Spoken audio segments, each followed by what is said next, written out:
आपको स्वागत है थिंक ट्रैक एकेडमी में। तो चलिए आज सीधे इस बेहद दिलचस्प विश्लेषण में गोता लगाते हैं।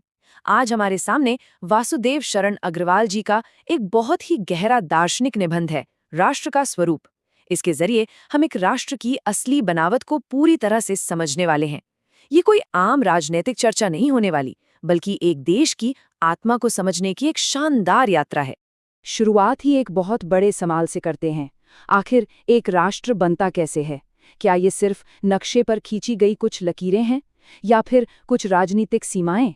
सच तो ये है कि आज हम इस पुरानी सोच से बहुत आगे जाने वाले हैं कि देश सिर्फ जमीन का एक टुकड़ा होता है। ये जो स्रोत हम देख रहे हैं ना, ये प्रख्यात साहित्यकार वासुदेव शरण अग्रवाल जी का लिखा हुआ है। उनका नजरिया सच में कमाल का है। वो किसी भी राष्ट्र को कोई निर्जीव ढांचा नहीं मानते, बल्कि एक जीता जागता प्राणी मानते हैं, बिल्कुल एक ऐसे शरीर की तरह जो सांस लेता है, सोचता है और धड़कता है। तो इस चर्चा का जो पूरा खाका है वो कुछ इस तरह रहेगा। सबसे पहले हम राष्ट्र के मूल तत्व को समझेंगे, फिर इसके 3 मुख्य स्तंभों पर बात करेंगे। पहला भूमि, दूसरा जन और तीसरा संस्कृति। और अंत में देखेंगे कि कैसे ये सब मिलकर एक संपूर्ण राष्ट्र बनाते हैं। अब देखिए, सबसे जरूरी बात जो यहाँ निकलकर आती है वो ये है कि कोई भी राष्ट्र सिर्फ किसी एक चीज से नहीं बन जाता। इसका आधार त्रिस्तरीय है, यानी भूमि, जन और संस्कृति। अग्रवाल जी बिल्कुल साफ कर देते हैं कि इन तीनों के सही तालमेल के बिना एक राष्ट्र की कल्पना करना भी नामुमकिन है। बिल्कुल एक तिपाई की तरह, जिसका एक पाया भी हटा दें तो पूरी संरचना गिर जाएगी। तो चलिए सीधे पहले स्तंभ की तरफ बढ़ते हैं, जो है भूमि, यानी हमारी धरती, जो किसी भी राष्ट्र का सबसे पहला और ठोस भौतिक आधार है। यहाँ इस मूल पाठ पर गौर कीजिए। धरती को कोई साधारण चीज नहीं, बल्कि एक शाश्वत इकाई माना गया है, और इसे एक बहुत ही प्यारा नाम दिया गया है, वसुंधरा। वसुंधरा यानी वो जो अपने भीतर अनगिनत खजानों को समेटे हुए है।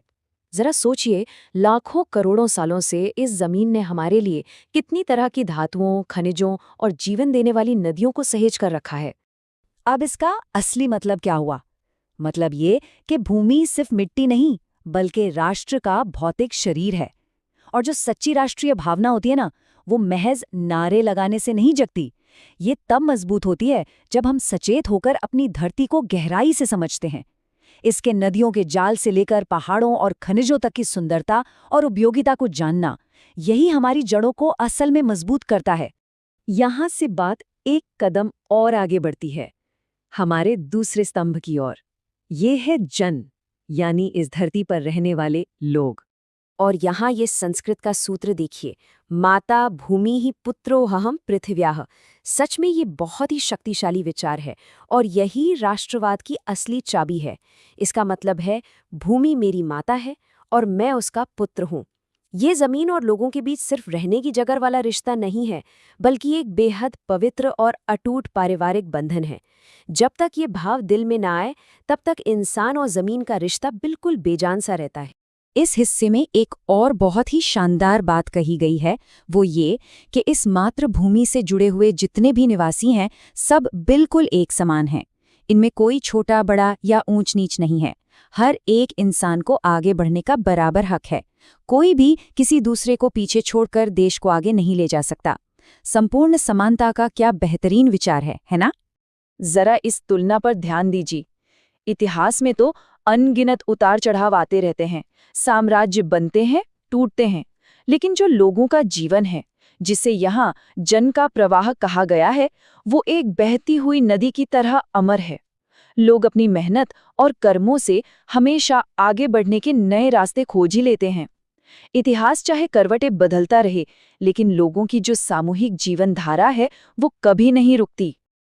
अब आते हैं तीसरे और अंतिम स्तंभ पर, जो है संस्कृति। इसे राष्ट्र का मस्तिष्क कहा जा सकता है। मूल पाठ में संस्कृति को जिस दार्शनिक और खूबसूरत अंदाज में समझाया गया है, वो कमाल है। इसे लोगों के जीवन की सांस कहा गया है। ये राष्ट्र का असली दिमाग है। ज्ञान और कर्म, जब इन दोनों की रोशनी आपस में मिलती है, तो उसी संगम को हम संस्कृति कहते हैं। ये रूपक तो सच में लाजवाब है। ये साफ तौर पर दिखाता है कि संस्कृति के बिना कोई राष्ट्र कैसा होगा। बिना संस्कृति के लोगों की कल्पना एक कबंध की तरह है। कबंध मतलब बिना सिर का धड़।